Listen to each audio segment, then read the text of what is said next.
Let's all go to the lobby. Let's all go to the lobby.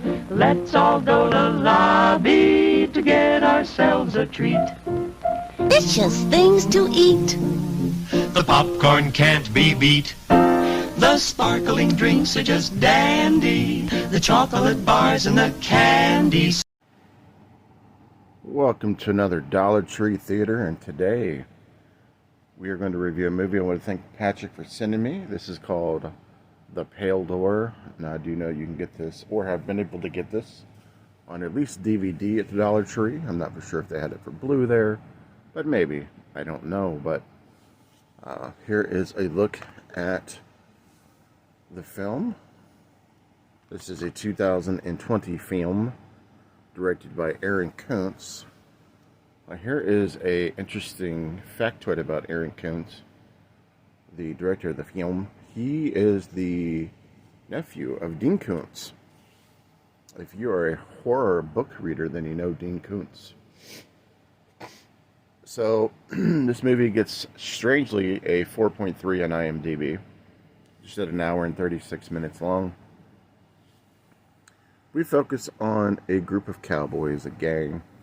They call them the Dalton Gang, ran by Duncan and his younger brother Jake. Have grown up with a bit of history. And there's also a gentleman named Lester in the film who's kind of raised them a little bit. He's part of the gang as well, amongst other interesting characters. And what happens is they decide to go and do a robbery on this train. And on this train there's this shootout and things start to go south a little bit. Somebody gets injured, so they have to go find shelter. Well, they run into a girl that directs them to shelter at a brothel. Now, this brothel is inhabited by witches. Of course, they don't realize that in the beginning. You're kind of getting that From Dusk Till Dawn type feel, right? So now, as we get into the film, the witches realize that one of the members of the film has something to offer them. Say what it is, so they don't necessarily want to kill everybody right away, but things start to happen, incidents start to happen, and there becomes kind of like this witch versus cowboy war. And basically the cowboys have to find a way to survive at this brothel and get the hell out of Dodge. So let me give you my thoughts on this and a bit of a rant at the end of the film. I absolutely loved this movie. It grossed about $20,000. It is a Shudder exclusive.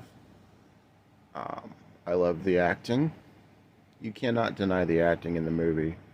I don't know what these idiots in IMDb keep saying, that this is a bad movie or that it's not horror. This is what you would call a subgenre hybrid. It's got horror, it's got western. It's okay to do something different. It's okay to be different. You can make a movie that's different. Was From Dusk Till Dawn, was it different? Was it just considered an action film? Was it a horror film? No. You can have a subgenre. You can have a mixture of different types of genres in a film. These people online are saying, oh, it wasn't a horror film. It wasn't anything. It was a crap. I give it a 0. Get the fuck out of here, man. This movie was awesome. I can't believe that some of the things I've read and some of the YouTube reviews just destroying this movie. Like, somebody said, oh, well, the effects were great, but the story was messed up at the end. Yes, the end has a bit of a trick to it. It is a bit controversial, but it's different. It's different. The ending is different. The special effects are great in this movie. The concept is great. There was probably a low budget. This is a young man just getting his career started. He did the other films he's done was the trying to think what they were. Scare Package. He did the Scare Package films. Those were okay. So my rant is this. I'm going to give spoilers now. So if you don't want to hear spoilers, then don't stop here. I'll give you 5 seconds. The ending of this film, a lot of people complain because it's the older brother of the film was the one that survived and not the younger brother. A lot of people feel that the older brother should have been the one to sacrifice himself. Let me just tell you, that's too common, in my opinion. That's something you would already see in a film. Why not be different and have the younger brother sacrifice? And if you don't understand or know, the younger brother had to be the one to sacrifice in the film, because he was what the witches wanted, because he was a virgin. So he had to. It wasn't like they were doing it just to be different. And a lot of people are saying, oh, well, he was a small kid, he was a pipsqueak, he was little, and he shouldn't have been the one because he was tiny. Get the fuck out of here, man, with that stuff. Seriously, this movie was dope. It had everything you can imagine in it. It had great gun violence. If you like westerns, that's there. The witches. There was even a nice score to the film. This movie was dope. People got to accept that there's differences in horror films. Not everything is going to be the same. We need that. We like it a little bit different. I've reviewed Casey even told me I've got 1,800 videos up on my YouTube channel. I've reviewed a lot of horror. I like something that's not predictable. This movie is not predictable, but it was darn good, and I highly recommend The Pale Door. Patrick, thank you for sending this to me. Everybody, let me know your thoughts on this. I know it's a little crazy about this film, but I hate to see people just destroy good films, and I'm not saying that everybody's entitled to their opinion. I get it.